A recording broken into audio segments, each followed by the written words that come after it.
We now join Rashida Lucas and T.P. Lucas as Judge Lynn hears their case.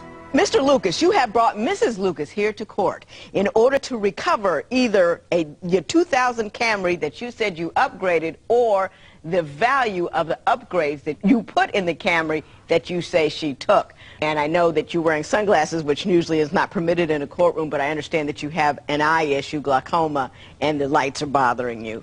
Mr. Lucas, I'm going to start with you. Why don't you tell me how we got here and why it is you've needed to come to court to get this car back? Well, Your Honor, there was nothing wrong, nothing. You know, everything was normal at my house. Everything was normal? Nothing wrong, nothing. Rashida told me, baby, I'll be back, and she left. You know, this was back in November. Mrs. Lucas, Mr. Lucas says you had a great relationship. Yes, we had a wonderful relationship. Why don't you tell me what was wonderful about it? It was wonderful. We were like best friends. I believe, you know, he's my soulmate. Everything was fine except... Except? He was too nice. It's too nice. How does one be too nice to one's wife? He was too nice, like, it was scary nice. You know, it was like, you know the people it was like stalkerish nice, like you too nice, it's too good to be true. Give me an example, because I cannot conceive of the world that you have structured for me here. Right, I mean, you know, too nice, like, he would say, I love you, and it was like, I was like, okay, I was waiting for the punch, when you gonna kick me? It's scary. Some people just, you know, you could be nice, but you could be Lucas, too nice. You're gonna have to do better than that. He told you he loved you, and this was a problem.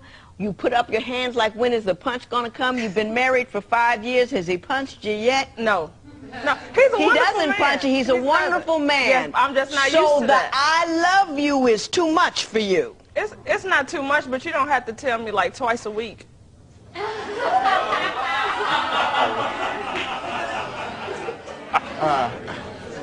Can't figure that.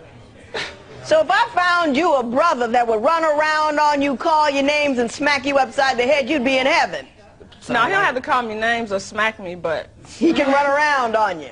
No, not that either, but... What do you want from a man, Mrs. Lucas? Yes. I mean... She told me that's what she wanted. What did she tell you she wanted? Well, she told me she wanted somebody to cherish her and don't run around on her. You know, all the things that a good man and a good woman should want out of each other. We agreed that because I had been married before, and my ex-wife, oh my goodness, she scared me. If I ever did it again, it was going to be better than any other marriage, and I made the promise for keeps. It wasn't to be playing around, you know, and if nothing's wrong, where are you going? You know, there are women that would pull her head off her neck for a guy like me.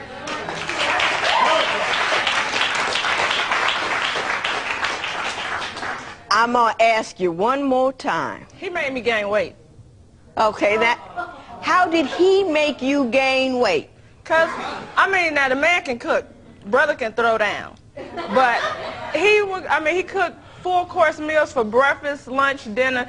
2 o'clock in the morning, if I was hungry, he wouldn't fix me a sandwich. This man would make a whole meatloaf, potatoes, a gravy, vegetables, a big stupid cup of Kool-Aid. I go to sleep right on that. Get up in the morning, he done fix French toast, pancakes, grits, biscuits. So now I'm laying on food on top of the food I just laid on a couple of hours ago. So your complaint is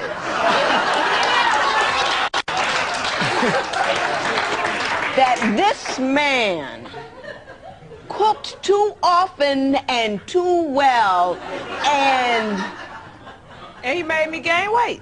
Mrs. Lucas, have you lost your mind? No.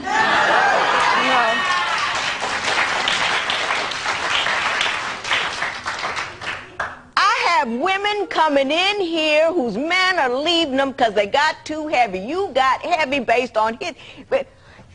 They won't cook, they won't clean, they won't pick up the house, they're controlling, they're unkind. You have got a guy who cooks for you. You have got a guy who doesn't care what size you are. You have got a guy who, who tells you that he loves you without being prompted or looking for sex, and you're telling me that you want to leave him because he treats a good black woman, which we're going to have to qualify, like good black women, a queen ought to be treated. And what you're doing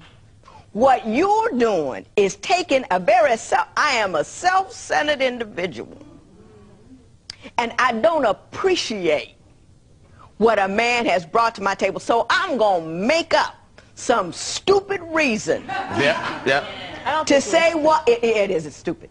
And I very rarely say that about anybody. Do I, Joe? I don't say things are stupid.